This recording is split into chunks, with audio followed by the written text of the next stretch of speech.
All right, let us start the session. So, good morning, good afternoon, good evening. This is your host Ashutosh here once again with a happy hour of coaching session. Just wanted to do a quick check that I hope I am audible to everyone and you can see the screen. If you can just confirm me on those two things, and then we will start rolling the session. Great. Okay. Thanks for confirming that. And yes, just wanted to check how many of you are playing the role of a Scrum Master or an Agile coach in the transformation. If you can just put it in the chat box, how many of you are playing the role of a Scrum Master or an Agile coach in the transformation or in your current engagement? Okay. So we have a lot of yeses coming up. Thanks a lot. Thanks for confirming that. Okay, all right. So we have people confirming that. Great. Okay, and I'm pretty sure many of you would have played the role of a project manager, right? Okay, right. I'm assuming that many of you would have played the role of a project manager also in the past. And I think that's where the dilemma comes in, right? I mean, is Scrum Master a role similar to a project manager, or is it a different manager, right? So that is what we call it as a, I mean, that is a dilemma of what we face, right? That is a dilemma what we have here, right? So that is what we have here. All right, I think some of you are having audio issues, but you'll have to enable audio from your side. Okay, so that is the dilemma many of you would be facing. As I said, that you're a project manager, but you have been asked to move into a Scrum Master role, right? You have been asked into a Scrum Master role, what we have, right? So I hope I'm audible to everyone, just confirming it. Friends, I hope I'm audible. Just a quick check once again. Okay, great. All right. So today's session, I'm mainly going to talk about that what differentiates a normal Scrum Master from a great Scrum Master. We all aspire to be great Scrum Masters, right? We all want to be great Scrum Masters, as we say. And what differentiates a normal Scrum Master from a great Scrum Master? That is what today's session will be all about. And I'll be giving you some tips. I'll be sharing some tips about what takes to become a great Scrum Master in your transformation. So those are the things I'll be talking about in today's session. I'm pretty sure it will be something interesting to all of you. I'm pretty sure that you will like the topic because I think this is a topic where all of us have got some viewpoints. Today morning, I have also uploaded a video on a similar, I would say, on a similar topic. I have uploaded a video on my YouTube channel. Do watch this video, right? Do watch this video and share your inputs around this video, right? So what it takes to become a great Scrum Master. But first, let us try to understand what do we mean by this role, Scrum Master. I think in the industry, this is one of the most confusing role. Many of us think that it is a project manager whose title has just changed. So till yesterday, I was a project manager, and today I have become a Scrum Master. It is not that easy. As we all know, it is not that easy that suddenly yesterday I was performing the role of a project manager, and today I have become a Scrum Master. I mean, not a good example to take. Just like many of us get confused between a heart attack and a cardiac arrest, right? There's a difference between the two. We tend to think that, okay, heart attack and cardiac arrest is same. No, there is a fundamental difference between the two sets of diseases what we have. So when you get a heart attack or when one gets a cardiac arrest, there is a fundamental difference. So similarly, project manager and Scrum Master, they are poles apart. Believe me, they are poles apart. There is no correlation between the two roles. So those of you who think that, okay, I'm a project lead and a project manager, I will do some XYZ training or I will do some XYZ certification, and then suddenly I will become a Scrum Master. I would say that there's a learning curve involved. You'll have to show your experience as a Scrum Master, and then only you will be able to put forward into that role. So many times when I get these resumes, many times when I look at these CVs, most of the CVs are copy paste, which means that there's a project manager roles and responsibilities written.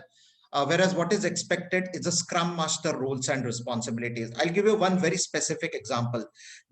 Many of us very subconsciously say in our discussions, you know what, I allocated work to my team.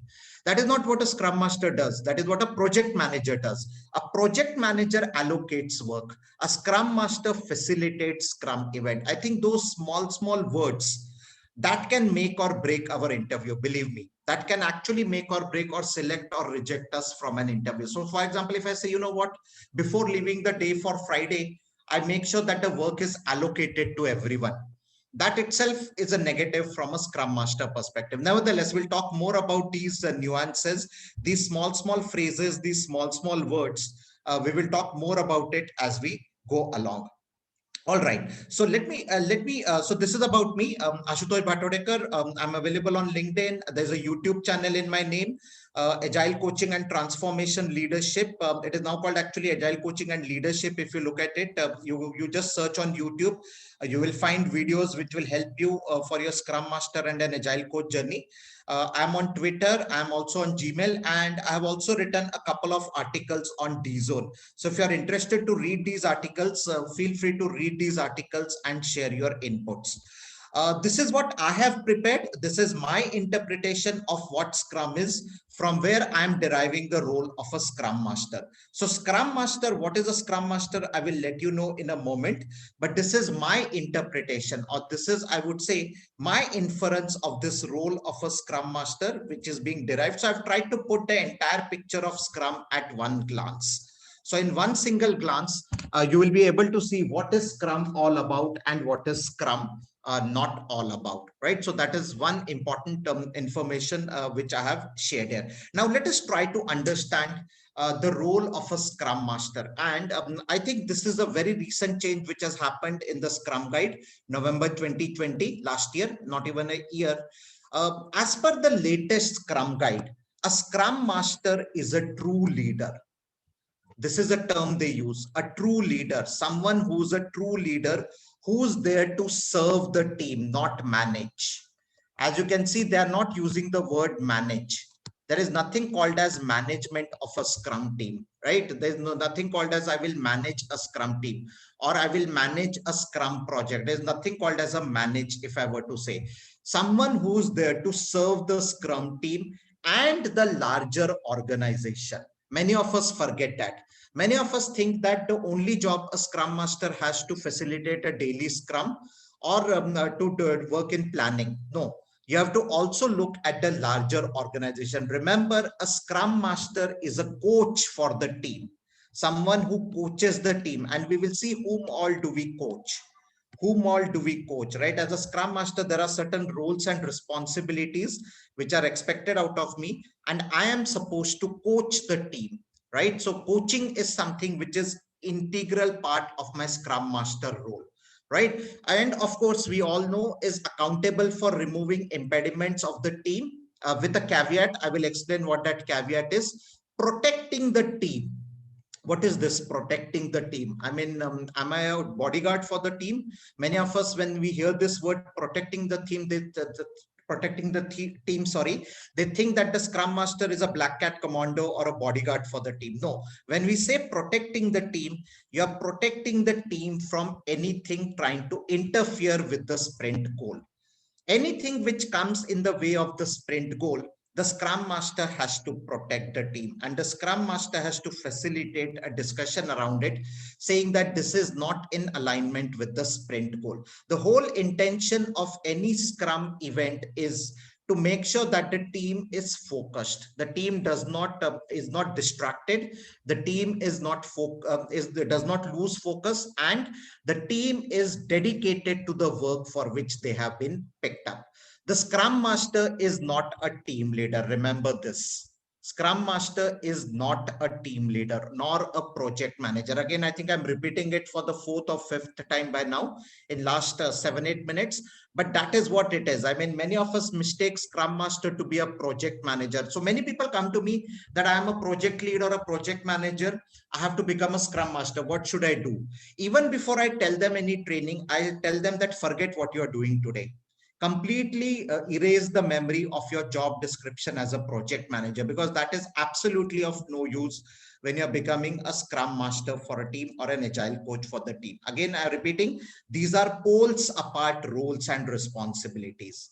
Okay, and the scrum master is that interface point, someone who's there as a, I would say, intermediary between the team and the product owner. I think we all know who's a product owner. A product owner is the one who prioritizes the product backlog, and product backlog is the voice of the customer, as we say. So whatever our customers or end users want, we will have that in a product backlog in a prioritized order. So someone who's a true leader. So earlier Scrum Guide talked about Scrum Master as a servant leader, right? But now they have enlarged this scope. They have increased the scope of this word and they have made it as a true leader. That is one fundamental difference what you find between these two roles: a Scrum Master as a servant leader, and a Scrum Master as a true leader. Now, if you look at the pictures on the right hand side, there are some true leader pictures which I have shown. I think many of you know these pictures. Mahatma Gandhi, the person who fought for the freedom movement of India; Martin Luther King, who fought for the rights of Americans, the US civil activist; Nelson Mandela, who again fought for the right of blacks in South Africa. At the extreme bottom, this picture, folks from India will recognize Anna Hazare, the person who fought for India against corruption, right? A person who led the movement India against corruption. So that is an example of a true leader. Okay, now I think you are getting a hint. What does a true leader mean in a political world? In a political world, a true leader is a one who is not after power or a position, someone who's there for the benefit of the society. Once that cause is recognized or once that cause is won over, they fade into memory, right? They fade into memory. A classic example being Mahatma Gandhi did not become a prime minister or the president of India after India got independence. He would have easily become one, right? But he decided not to opt for it. That is a hallmark of a servant leader, right? Same with Martin Luther King. He did not decide to pick up any position of power or a position of profit after the cause for which he fought was achieved. So that is what we call as a true leader. That is what we call as the example of a true leader, what we call it, right? Someone who is fighting for the cause, someone who's there for the team, someone who's there to protect the team. Now, this is a role where we have to enter into. As a project manager, at least I have not taken any of these roles as a true leader. As a project manager, my job was, there is a deadline. I have to make sure that the work gets done before this deadline, and I will choose. I will choose who will work on what. Just like freedom movement, no one told that you have to fight against the British rule. It came through this leadership. It came through the leadership which was there, that yes, we have to fight for a noble cause. Similarly, in our project, when we talk about Scrum Master, a Scrum Master is a role model or an inspiration for the team, someone who inspires the team to take up this cause. Now, if you look at the corporate world, there have been a lot of examples of true leadership style, be it Steve Jobs, be it JRD Tata. JRD Tata, the picture what you see is the ex-chairman of Tata Group, and he was considered as one of the hallmark true leaders who was serving the organization, who was serving the team. He did not worry about the profit. He did not worry about, okay, what's going to happen now, right? If there's a crisis, are my workers protected? Are my workers getting the best amount of deal? That is what he was more interested in, right? So that is an example of a true leader, what we call. That is nothing but a true leader sense, what we call it as a Scrum Master. Now, moving ahead. Okay, now, if you look at the Scrum Guide, it's a very, very succinct and a concise and a crisp document. It clearly lists down the three important stakeholders with whom a Scrum Master interacts with, right? And many times when I ask this in an interview, they say, no, but how can we coach product owners?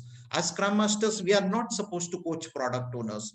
Or, you know what, my coaching is only teaching team members on how to do a velocity calculation or how to estimate in story points. No, coaching has got much larger ambit. Okay, it has got much larger scope and an ambit, and it is more about a mindset change. It is more about a culture change, which is where it is more difficult. So as a scrum master, yes, you might be starting at a small scale per se, but you definitely have to coach three major types of stakeholders. One is your team.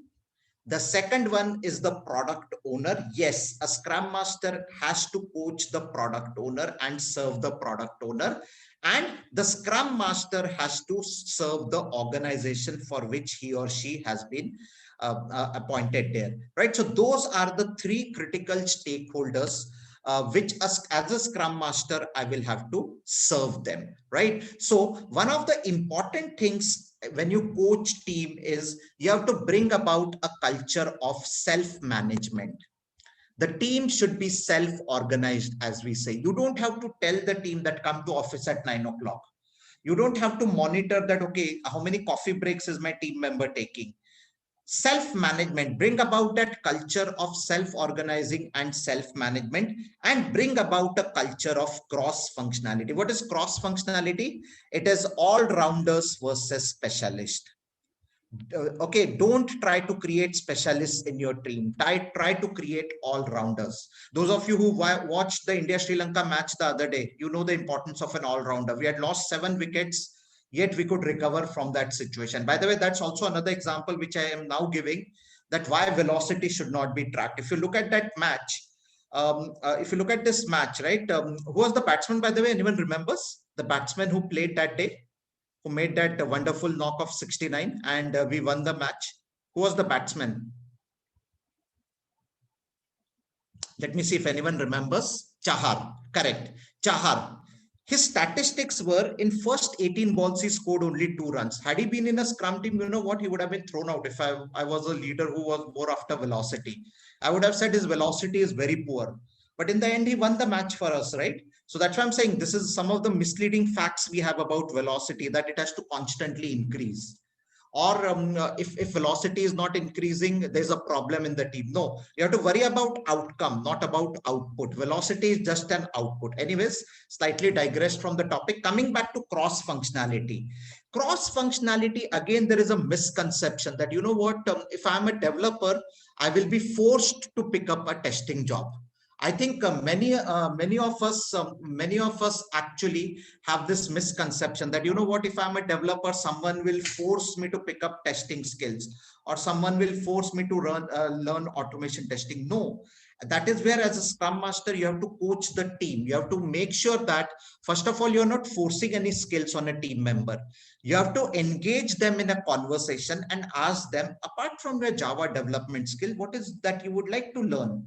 What is that you would like to build your career on, right? So at the end of the day, it will never be that, okay, you know what, that I'm having, let's say, all the skills which are 100% cross-functional. So it could be something like this. 80% I continue to be a developer, and 20% I pick up, let's say, BA skills. That can be team member one. Another team member, when I'm creating a cross-functionality, this person could be 90% BA, and maybe 10% he might pick up automation testing. So this is how you build cross-functional team. You need to have a parity. You need to have a parity and a mix and match. You need to create assorted skills. Not just say that, okay, every developer has to learn testing, or every tester has to learn how to do coding. No, it has to be a proper thought process, and to come out with a skill matrix based on which you decide your cross functionality, right? That is one of the important role of a scrum master when he or she is serving and coaching the scrum team. Also, helping the team focus on high value increments which meet the definition of done. I think this is pretty obvious. You have to focus on those items which are going to give you a high value increment. As a scrum master, I will facilitate also the removal of impediment. And then, of course, there is one role which is more like a slight kind of a policing role, though over a period of time, I recommend reducing that role. I mean, in the initial part or the initial days, you might want to keep this as a cop role or a policing role, that the scrum events are taking place and they are positive, productive, and they are kept within the time box, which is what I've talked about in today's video. So if you look at today's video, You will see that that statement I have made, that make sure that you have a timer in a event, right? Whether it's a sprint planning, whether it's a daily scrum, whether it's a sprint retrospective, or whether it's a sprint review, make sure that you carry a timer. And when the timer is over, make sure that the situation, I mean, the team is out of that meeting, right? So this is one of the fundamental serving role as a scrum master to the towards his or her team. Now again, there's a lot of misconception in the industry that you know what, so one important thing, this is not a designation. Remember this, this is not a designation, this is a role, and role is something anyone can play. I have coached teams as an agile coach where the scrum master necessarily was not hippo. You know hippo, right? Highest paid person in the room, hippo. Okay, usually what happens in hippo is highest paid person in the room, or highest paid person in office, as they say, hippo. Usually that person tries to grab the scrum master role. We made sure that that was not the case. Even I have coached teams where we had one of the junior most team members playing the role of a scrum master, right? There's nothing wrong in that. There's nothing wrong. I mean, we have examples in cricket. Mansoor Ali Khan Patodi, he was hardly 21 when he became the captain of Indian cricket team, and he had a lot of seniors under working with him, right, in that cricket team. I'm talking about 60s, when not even, forget agile, even waterfall was not that popular. So we have examples like this where a person who's leading is a person who may not be the gray-haired person in the room or a bald person in the room, right? He or she could be a junior person playing that role of a scrum master, as long as he or she understands the discipline of scrum. There absolutely should not be any problem in anyone playing that particular role. Okay, how does a scrum master coach a product owner? Okay, how does a scrum master in reality coach the product owner? As a scrum master, you have to help the product owner. Again, I'm repeating, as a scrum master, you have to help the product owner in defining the product goal, a technique for defining the product goal, and product backlog management. So you have to tell, I'll give a very interesting example which I faced in my coaching journey. This product owner which we had in the team, you know what he used to do? He used to directly dump an email which used to come of a requirement into a product backlog. I had one day, I had a discussion with him and I told him, see, this is not the right way of creating your product backlog. Your product backlog, although yes, I understand that this requirement is very vague. It is at a very, very high level. It is at a 35,000 feet, but still there has to be some method to the madness. You can't just directly say that, okay, refer this email sent on this date by Mr. XYZ. You have to actually at least summarize in 3 to 4 lines what that email is, and create a task card or create a note card and place it there and say that, okay, it will be refined into a feature and a epic and a feature in due course of time. But don't just directly put in an email there saying that, okay, this was an email, because then your product backlog is becoming too cluttered. In fact, this person himself was not able to understand how the product backlog is shaping up, right? So that is one very fundamental aspect. As scrum masters, we have to coach our product owners in backlog management, in helping them identifying the techniques. We have to also sensitize them why the need for a clear and a concise backlog. The example I gave, why should I have a clear and a concise product backlog item? What help it gives me? We have to also help them in prioritizing using the right techniques, whether it's the Moscow model of prioritization or Kano or RICE, whichever technique you have to use. You will have to tell them that, okay, this technique, let us experiment. Let us experiment and try to use this technique in our backlog our prioritization, right? And facilitating stakeholder collaboration as and when needed. By the way, when I'm talking about this, I'm assuming that the product owner could be working in a totally different time zone. Okay, so because I think the moment I say this, people say, oh, you know what, but I think these two people are working in the same time zone. No, this example even applies to a situation where Scrum Master is in India, product owner is in US. These are the things which are expected from a Scrum Master to coach and guide the team, right? So even if there's a time zone difference of 12 hours, right now in US West Coast, I think it will be almost morning. And right now we are at 8:30 p.m. if I'm not wrong. Yeah, 8:30 p.m. IST, it would probably be 9 p.m. PST there. this definition applies there also. So I mean, we can't really take an excuse, no, but my product owner was in US, so I could not contact him. It is night time for him, it is morning time for me, blah blah blah. The same thing applies irrespective of the location of these roles, and the same thing applies here also. By the way, just wanted to give an example. Before pandemic, there was an engagement where I was in one city and my team was in different city, in within the same time zone, of course, but we were in two separate cities. That was a challenging engagement where I had, and due to some reasons, I could not stay with the team. Although I would have loved to stay with the team there. Then we have examples of distributed Scrum teams where three. I'm not talking about scaling. Okay, scaling is different. Distributed is different.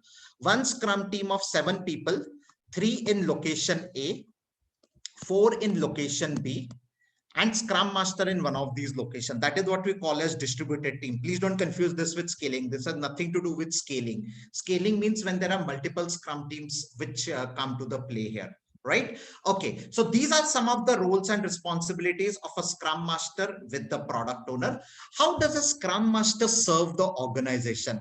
One, of course, is building the competency, as we all know, training, making sure that the competency related to Agile Scrum is built in the organization, leading the training adaptation, planning the Scrum implementation across other accounts in the organization, and most importantly, when I'm connecting with the organization, I know the key stakeholders in each area. Tomorrow, if there is an impediment in my project which needs an immediate resolution, I can connect with them. I can connect with the various stakeholders, and if the impediment is related to their area, I can go ahead and remove those impediments, right? So that's one of the fundamental, I would say, roles and responsibilities of a Scrum Master in order to remove the barriers. So you have to remove these barriers between the stakeholders and the team. So Scrum Master serving the team, the Scrum Master serving the product owner, and last but definitely not the least, Scrum Master serving the larger organization, right? These, if you ask me, is a JD of a Scrum Master or a job description of a Scrum Master. If I'm hiring a Scrum Master in my organization, these are the qualities or these are the attributes I would be looking at it. Needless to say, if any of these attributes is missing, if I'm not serving the product owner, or if I'm not serving the team, or if I'm not serving the organization as a whole, what is going to happen is there will be someone else who would be performing this role, right? So obviously my JD will be incomplete. As a Scrum Master, when I'm aspiring for a job, my JD will be a very incomplete JD. And obviously organizations will look around for other candidates who are meeting these 3 requirements. With that in mind, let us also try to understand some of the anti-patterns which we as Scrum Masters bring in also, right? Which will help us distinguish between a bad Scrum Master and a good Scrum Master. Okay, so the first anti-pattern is wine. Anyone knows wine? Interesting topic, right? For a Friday evening, wine. Yeah, happy hours of coaching. It is happy hours, so I thought that I'll bring in wine. Okay, what is wine all about? W-I-N-E. Okay, there's no change in the spelling. It is same. Okay, it is wine only. W-I-N-E. You're right. It is wine only. But this wine is different from the wine which unfortunately many of you were expecting.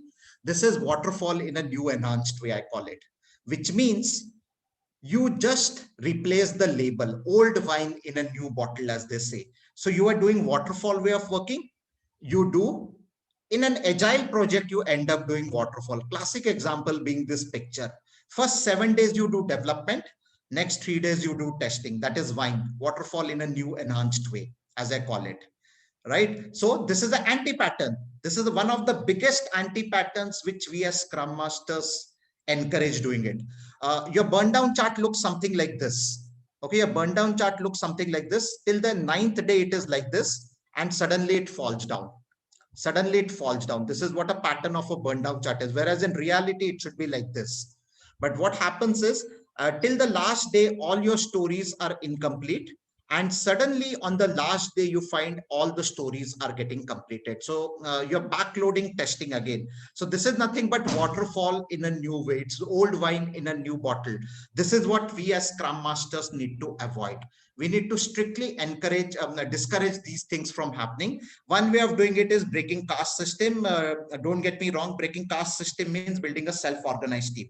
So don't distinguish your team between developers and testers. That Ashutosh, you are a tester. Let us say Rama, you are a developer. No, everyone is a developer. As per the new Scrum Guide, the word which they use is developer, right? Swarm the team, right? Rather than starting stories parallelly. Okay, so normally the tendency is that you start all the stories at the same time on the first day, which means what happens is there's a lot of work in progress. Rather, what you should do is you should pick up one story and you should pair who's going to do development, who's going to do testing. They pair it up and they complete the story in 3 days. And one more misconception. Many of us think that the demo is on the last day. No, who said that? Scrum Guide does not say that you have to do a sprint review only on the last day. If your story is completed on the third day, and if your product owner is available, get a demo done and get it accepted. You don't have to wait for the last day for the story to be showcased to the product owner. If your story is ready on the third day, if it is meeting the DoD criteria, and if the product owner is available, call him or her, show the demo and get it approved, right? So you have to do a swarming. You have to do a swarming. This is one of the biggest anti-patterns what happens, right? And we realize that, okay, and then we blame Agile. Why Agile is not working? Probably this could be the reason. Wine could be the reason. Waterfall in a new enhanced way. This could be one of the fundamental reasons as to why Agile transformation is failing, right? Collective code ownership. You have to own up the work. Collaboration, bring about a culture of collaboration. Many times I have found that as a Scrum Master, you know what happens? The most vocal players pick up the people pick up the most easiest stories, right? So to avoid that, what we did was we said that, okay, we are going to do a silent kind of a picking of stories. So everyone will have to write on a piece of paper which story they would like to work in the current sprint. And then I used to collect those papers, and then I used to say, okay, this is what the pattern looks like. But let us now decide who works on what, right? So silently, I tell that, okay, this is a story which I want to pick. This is especially useful when your team members are not vocal. And the poor team member who does not speak out ends up with the most difficult story. Sprint after sprint is what you see. Okay, so avoid waterfall and move into real agile, as we say. Okay, the second interesting thing. Okay, who's a scrum master? Okay, and there was a LinkedIn post also which I had placed a couple of days back. Am I a scrum master or am I a drum master? Drum master, you know, right? I mean, anyone can come and beat me. Like if I'm a drum, anyone can come and beat me, bash me up and go away, right? Am I a scrum master or am I a scrum secretary? This is a very interesting term, by the way, Scrum Secretary. And I've heard this term many times. You know what? In one of the transformation I went in, the only job which a Scrum Master had was to schedule meetings. Okay, so he or she had to put in calendars. Okay, this meeting is happening on Monday. Invite sent. Okay, then the minutes of meeting. In fact, the worst part there was that they were capturing the minutes of meeting, creating Jira tasks for team members. That was the job of a Scrum Master. The first thing I did was I told the product owner there, this is not what a Scrum Master is supposed to do. Obviously, there was a resistance. There was a pushback saying, no, no, no. Then what will our Scrum Master do? I said that let me decide what the Scrum Master will do. I can right now tell you that these things a Scrum Master will definitely not do. Not a to-do list, but not to-do list. I told them this is a not to-do list with a Scrum Master. Many of us create a Scrum secretary rather than creating a Scrum Master. The only job which this poor fellow has is to serve the product owner in a wrong way, right? When I said servant leadership or serving the product owner, it doesn't mean doing what the picture is showing here, getting coffee for the product owner or basically moving files from one location to another location or setting up meetings. As a Scrum Master, you are the facilitator to coach the team in removing impediments. And believe me, impediments are not straightforward that you break the wall, as you can see.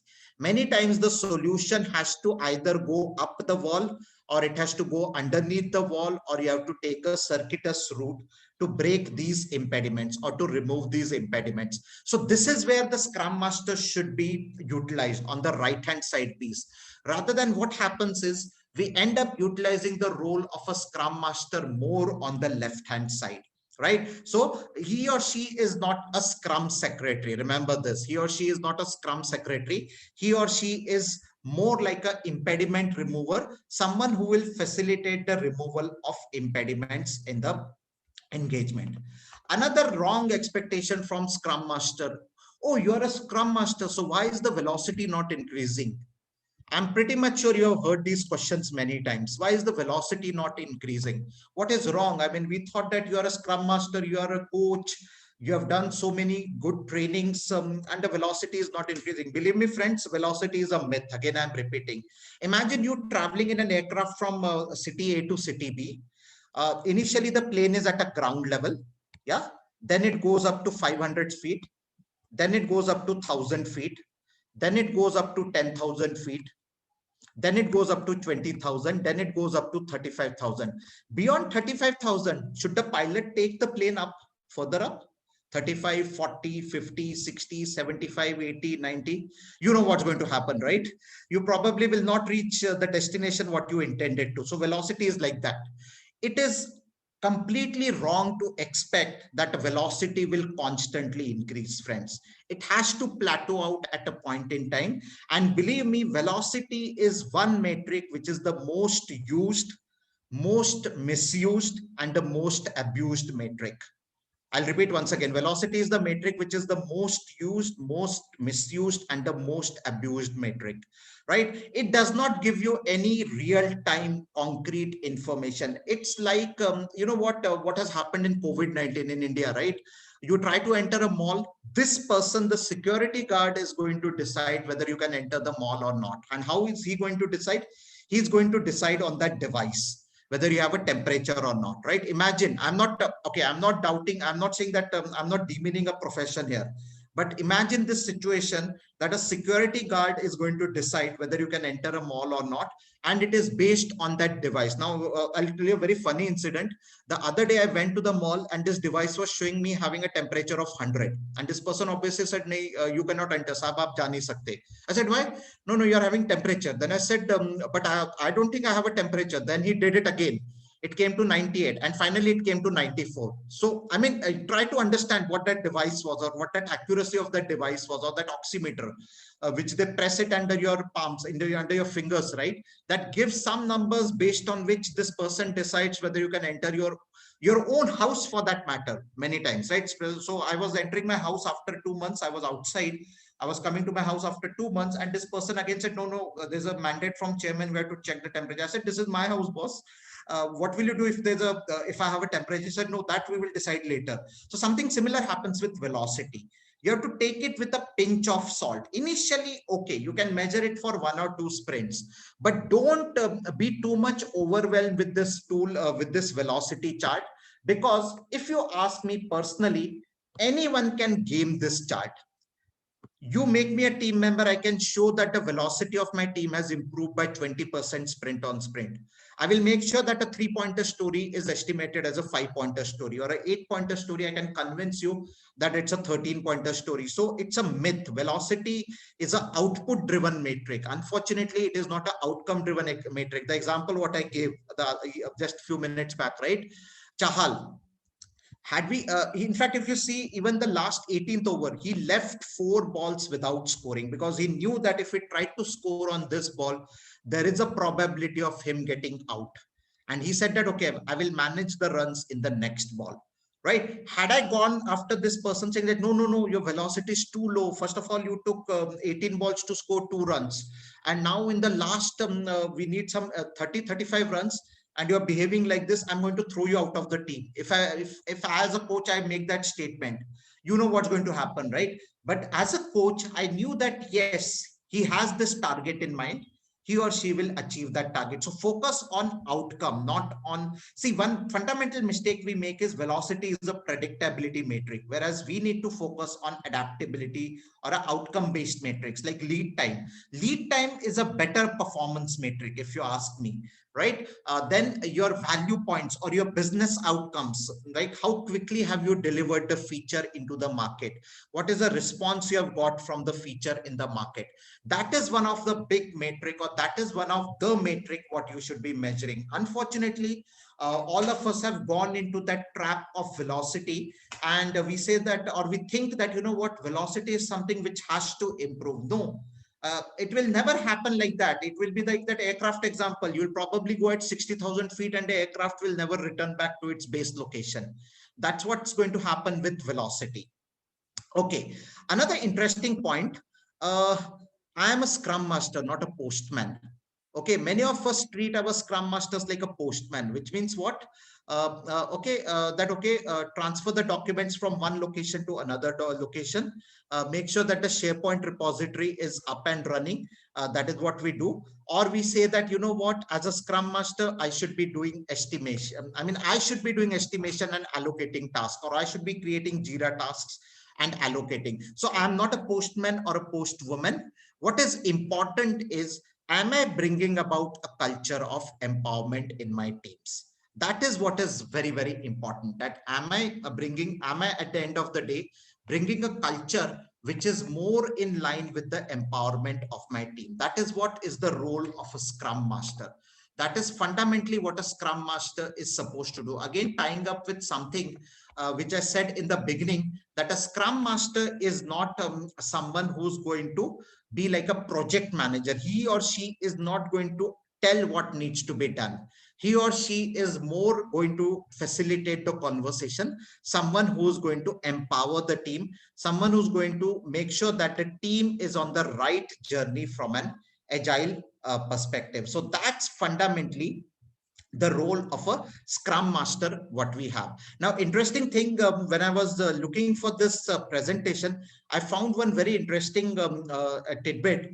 You know what, bees, queen honeybees, they are the species which follow servant leadership style. The queen bee actually is a servant leader. The queen bee in that honeybee beehive is actually a servant leader. And if you read about it more, you will find that servant leadership style is what is being followed by the queen bee, what we see here. All right. So with that, I have almost come to the end of my session, but obviously, as always, I'll be more than happy to have question and answers opened from all of you. Meanwhile, if you're interested, you can subscribe to my YouTube channel. There are a lot of videos available on YouTube channel. I have pinged in the link of my YouTube channel. Do subscribe, because it definitely motivates me to create more such content as we go along. And with that, I open up the forum for any question and answers. So yeah, now you can unmute yourself and you can ask if there are any question and answers anyone has on the topic. Yeah. You can also type it in the chat window. Yeah. Hi, sir. I have one query. Okay. Yeah, sure. Sure. Yeah, sir. Sir, like as you told, Scrum Master remain as a coach for the team, right? And for the PO also. So suppose it happens that in the team, the person is not good at the domain knowledge part. So will the Scrum Master give him the domain knowledge, or will he arrange the domain trainer for him? Obviously, as a scrum master, I will have to arrange a domain trainer for this person. How would I know, right? So one fundamental piece to remember is that as a coach, I may not have answers to all the problems, but I will facilitate the resolution of the problem. So, I mean, this is a very specific question. And what we need to understand is that, I mean, it depends on situation to situation, but for this particular thing, from what I understand from your example, it will be the scrum master who will facilitate the arrangement of training for this particular associate. Okay, the official Scrum guide is available on scrum.org. That is one of the question. You can go to www.scrum.org, and there is a resource section available from where you can download the official Scrum guide. I'm just answering one of the questions which came in the chat. Yeah, anyone else? Any question? Yes. Hello, Ashutosh. This side Mohammed Hassan. thank you for this fantastic session. I'm surely this will help me. I have a question that I have gone through many JDs asking for technical requirement from the Scrum Master. However, like as per the Scrum Guide itself, it says that the Scrum Master need not to be technical. All he has to be is servant leadership, likewise you have mentioned. So why is that so? And like, are those companies or are those JDs not up to the Scrum Guide? What are your thoughts on that? See, again, Scrum Guide is not a prescription, right? I mean, it is at the end of the day a guide, right? It is a guide at the end of the day what we have, right? So it is at the end of the day, it is going to tell you some practices that, okay, do this, do that. But then again, companies are modifying it. They are changing the JD. And obviously, one of the reasons could be a cost factor around it. So it entirely depends on the organization, how they interpret the Scrum Guide and how they design this role of a Scrum Master. Like I've even seen in companies, they create a normal Scrum Master and they create a technical Scrum Master, which I think is not needed at all. Which I fundamentally believe is not required in the first place at all. I mean, there's nothing called as a technical Scrum Master at the end of the day, right? So yes, I mean, that is something which companies have taken a call. They have gone ahead and created this role. But what I said about was a practice. What I said about was the expectations from a Scrum Master role is what I'm trying to bring about here. Hi, Astosh. Hi. Yeah, hi. Hello. Yeah, so this is Raju. I have one question. How would we handle different cultural people and different located people in collaboration?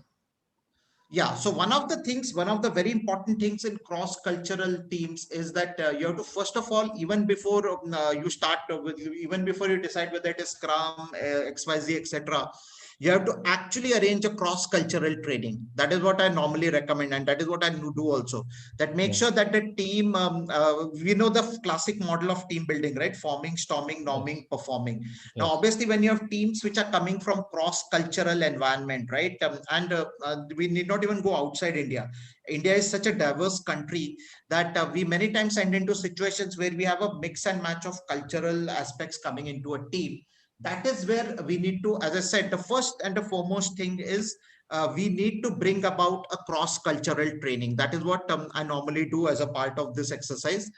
With the help of the competency team, with the help of the L&D team, we design a cross-cultural training for the team, how to respect each other's culture. We also publish, to start with, a kind of a festival calendar. So if, for example, if as far as I'm concerned, there's a Ganpati festival coming up, everyone knows that, this is a festival in Maharashtra, similarly Pongal in Tamil Nadu, or let's say Baisakhi in Punjab. We publish that calendar so that each one is aware about the cultural sensitivities.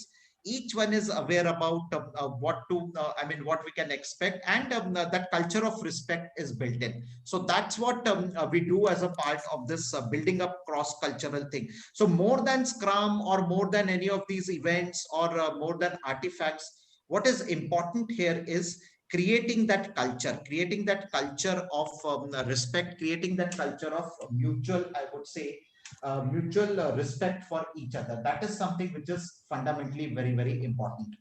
Okay. Should a Scrum Master be aware of the project management things? I think I indirectly answered. What do you mean by project management things? Like, just be specific. Okay, the current role which I'm performing is a Scrum Master, but the project is expecting to be, performing both project manager cum Scrum Master. No, that's what I said. I mean, so basically they're expecting you to be a command and control and a servant leader. No, that will create a conflict over a period of time. So that is not, what a Scrum Master should be doing, if you ask me personally. Yeah, ideally it is fine, but practically to see, even a lot of JDs are expecting, SM PM kind of things, but only in interviews, it's, the interview questions are more relevant on SM things. That is what I see. See, that's what I said. I mean, see, it's like saying that, how do I prepare rice? There's an adulterated variety, there is a normal variety. So obviously I'll go for a normal variety, right? Which is non-adulterated. So yes, there are JDs, I agree with you, but those roles are not really Scrum Master roles. Those are typically those wine roles, what I told you. They will expect you to follow waterfall in a sprint. They will ask you to follow waterfall techniques in a sprint is what they will ask you to follow. Okay. Yeah, What Ashutosh, this is how Krishna here. we do the capacity planning? Oh, that's a separate topic by itself. I mean, that's a separate topic where you identify the capacity of the team, and where we actually based on the capacity available, based on the holidays, based on the leaves planned, you then create a capacity planning sheet. Okay. Okay. Thank you, sir. Yeah, I think someone else had a question. Yeah, Ashutosh, this is Krishna here. The question about the project manager and Scrum Master. What currently they're asking the same thing, like, you know, in some of the JDs, they are asking for both.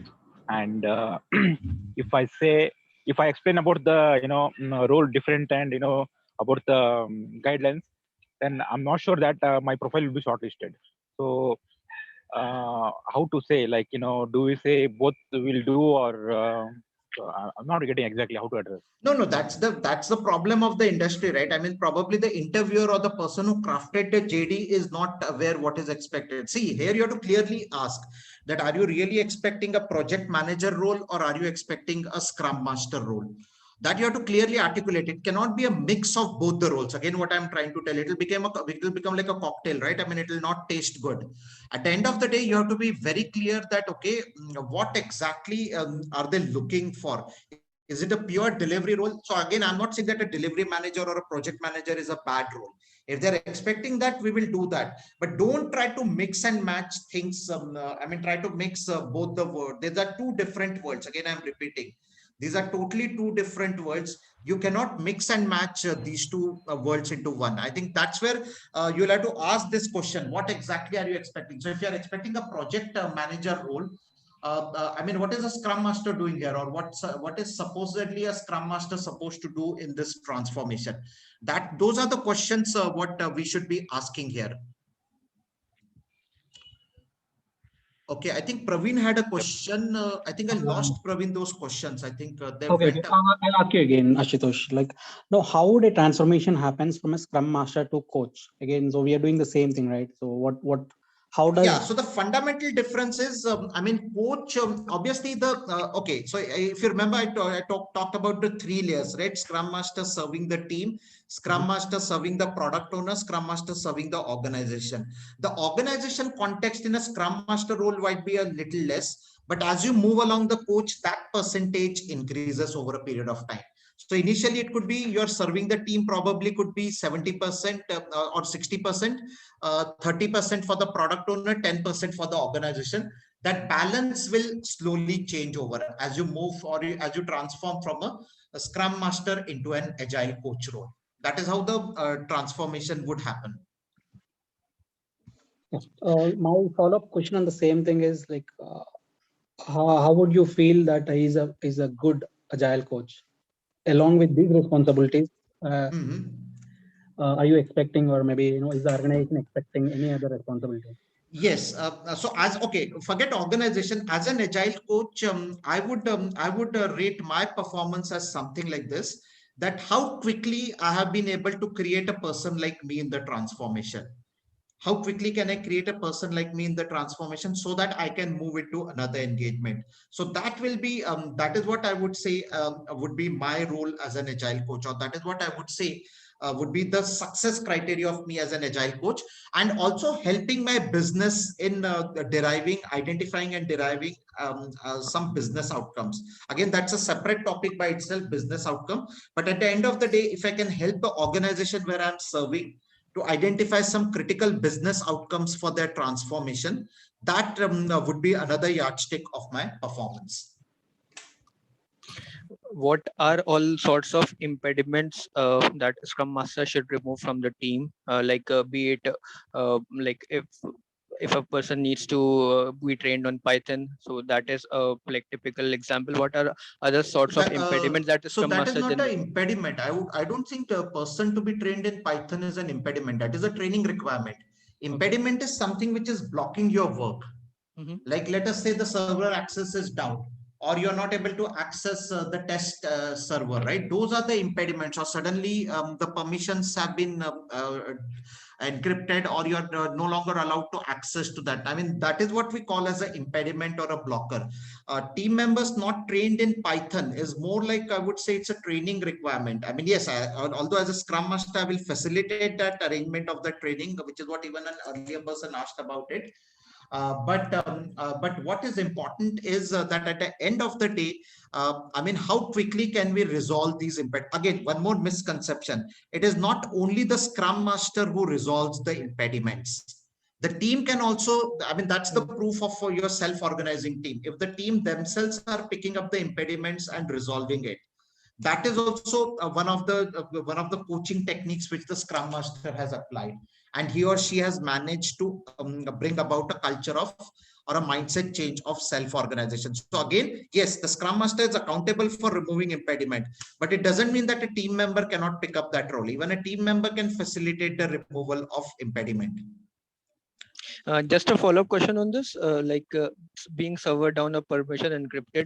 So what is the ideal role of the Scrum Master in these situations? So what, like the example that you just gave? No, it is like something similar, right? In your house, the electricity goes off. What will you do? Okay. What will you do? You tell me. What will you do if the electricity goes off? You will call the electricity board, right? You will raise a complaint. So similarly here, you will try to reach out to the person who are, as I said, right, earlier also, you will try to reach out to the person in the organization who can resolve that impediment. You will try to liaise with them. You will try to connect with them, and you will try to get, okay, by when it can be done, right? I mean, what is a problem, or when it will be resolved, so that you give an indication to your team that, yes, it is getting resolved by so and so time. So he should be having good rapport with those sort of people as well. Yes, that's what I said. No, in the, I mean, if you look at the role of a Scrum Master in an organization, that is one of the important thing which is required, right? I mean, you have to understand, you have to build that relationship with the other organization stakeholders here. Okay, thank you. Hi, I think there's a question. This is Harali. Yeah. Go ahead. Yeah. What is the next level after Agile coach? Okay, good question. What is the next level after Agile coach? I mean, I have seen people going into life coaching, people going into business coaching. I mean, that is what I have seen in the industry going. But as such, if you ask me, a coach remains a coach, right? I mean, what is the life after a cricket coach? It is a cricket coach only, right? You might be coaching, let's say, IPL today, tomorrow you might be coaching the Australian national team. So every coaching engagement will be a challenging engagement. It's like as I said, right? I mean, I'm a coach, so I'm trying to learn the various nuances of coaching by coaching different teams. So as such, if you ask me, personally, if you ask me, I don't see any life beyond me performing as an Agile coach, but I've seen many of them going in as a life coach, many of them becoming a business coach, many of them have become, I would say, more coaches to the organization is what I have seen. I also know a coach, by the way, who has become, okay, don't ask me the name, okay, please don't ask me the name. He has joined a political party, okay, so obviously he's coaching political leaders there. Okay, so I mean, these are the examples what I've seen in my, in my circles. But personally, if you ask me, at the end of the day, coaching is something. I mean, if you are passionate enough, you will continue to do coaching till the time your body health supports you. I would answer it in that way. How would we promote after that? How can we improve our salary in terms of salary? No, salary is a totally different issue. See, salary has nothing to do with your, with your passion, right? I mean, salary is something totally different. You might be getting X salary today, tomorrow you might get X plus 10%, right? That is a totally different issue. Now, if you're asking me between a Scrum Master and an Agile coach, there is definitely a salary difference which is there. But obviously, as a coach, as you grow along, that's how the number of transformations you do or the number of coaching engagements you pick up, that's how your salary would be linked, right? And at the end of the day, I don't want to touch that topic here because that is something, I have seen coaches who are earning lesser than Scrum Masters. At the same time, I've also seen coaches earning more than a Scrum Master. So it depends entirely on your skills, basically. Yes, right. And where the delivery manager would come into picture? So delivery manager, that's what I said, right? Again, I don't want to talk about any particular framework here, but over a period of time, even your delivery managers, if you're going to follow a pure Scrum, they will have to get themselves evolved into one of these roles, either a product owner, Scrum Master. Obviously, that's the role. They will have to bring in more coaching element into their leadership style, lesser of command and control, and more of a coaching style is what they will have to bring in about into this journey. That is where I would see the role of a coach going in. Okay, thanks. Okay, I think there's a question on the LinkedIn chat.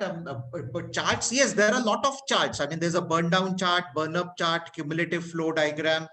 Those are the charts which will help you gauge from a matrix point of view how your team is doing, right? I did not specifically cover any chart in this presentation because this was more on the mindset. This was more on building what a Scrum Master should be doing. See, personally, I believe any tool you take, whether it is Jira, Rally, or any version 1, that is not something which a Scrum Master should be overwhelmed with. There are structures which will help you enable, create those matrix and charts in the tool. Right? As a Scrum Master, you should be more worried about the kind of data and the insights what it is giving. But yeah, just to answer your question, there is a burn up chart, burn down chart, cumulative flow diagram, lead time distribution. So those are some of the charts which we definitely go through in our transformation. The last one more question, please. Sorry. Like how much we need DevOps knowledge as a Scrum Master? So good to have, I would say, definitely good to have. So again, I'm not saying that, okay, you should have zero knowledge. Definitely, you should know the branching and merging strategy in your engagement. You should know what are the DevOps tool available, but not deep, I would say. I would say at least at a very, very high level, you should be aware about what are the technologies, what is the techniques you are following. Those things definitely are required from a knowledge perspective.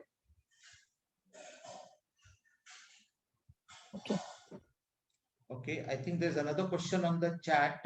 How much is product or a domain knowledge important? Yes, that is also equally important if you ask me. In fact, as a Scrum Master, when I'm going into an engagement, the first thing I need to understand is which product I'm going to coach. What is the product level coaching which I'm going to do? That is the first thing which I need to understand, right? So that is what we call it as a domain level knowledge, what we have. Right. So that is something what we need to definitely understand, because you need to coach the product owner, right? So you need to understand what product is being worked upon here. Our Scrum Masters behave like managers. How do we avoid? Again, there are tools and techniques. There are coaching techniques which will have to, there is a video on that. I have actually shot a video on that and it's available on YouTube.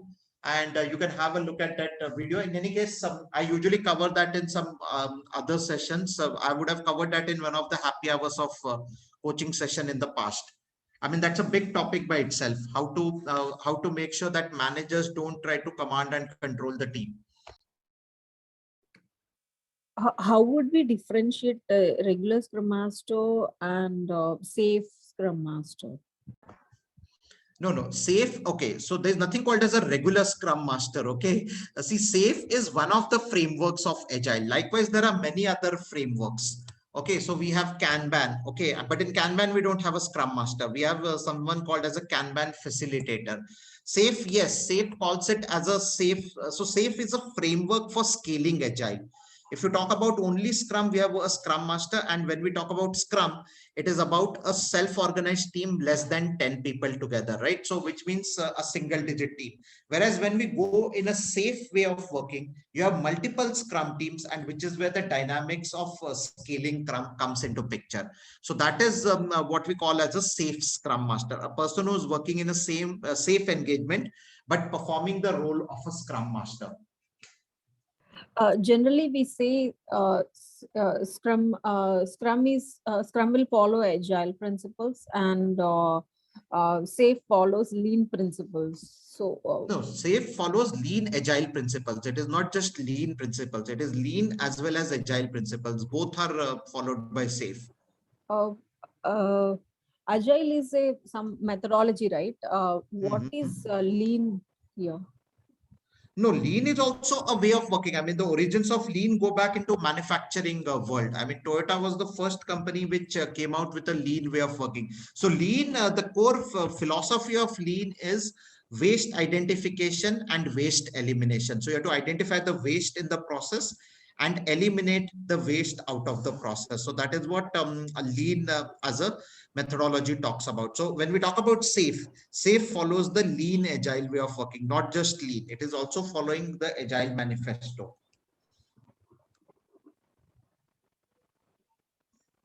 Okay, thank you.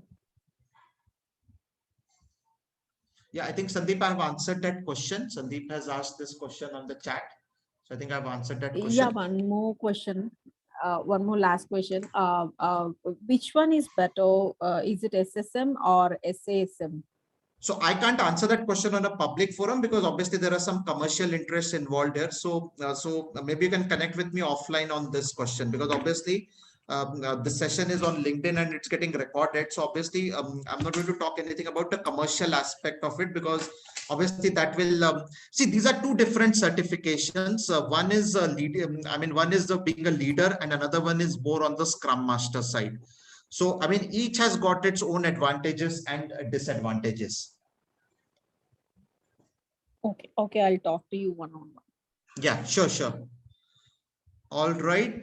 Yeah, we can take any last question. Okay, yeah. So please subscribe to the YouTube channel. I'm once again pinging you the link to the YouTube channel. And if you like the videos, please also share this with your friends. I'm sure they will also be benefited by this YouTube channel. And yes, we will be rolling out more content as we move along on SAFe. We'll be rolling more content on Scrum and Kanban as we move along. Already there are around 50 videos there. I'm sure that will give you a good amount of idea about how an agile engagement works through. So with that, I think. Can I ask one more question? When we use Scrum board and when we use Kanban board? No, so that is a decision which the team decides, that whether to go in for a Scrum way of working or a Kanban way of working. The difference being that in a Scrum we have what is called as sprints, whereas in a Kanban what is important is the continuous flow. So in a Kanban board what we have is a continuous flow of activities through the various swim lanes, as we call it. So people who are more, I would say, who are not inclined to go into that sprint way of working, they usually go in for I would say from a Kanban point of view, where the focus is more on the flow piece of it. Okay, mostly production support team will. Yes, but that is not hard and fast rule, but that is a more, usually a production support team or a support and a maintenance project goes in for a Kanban.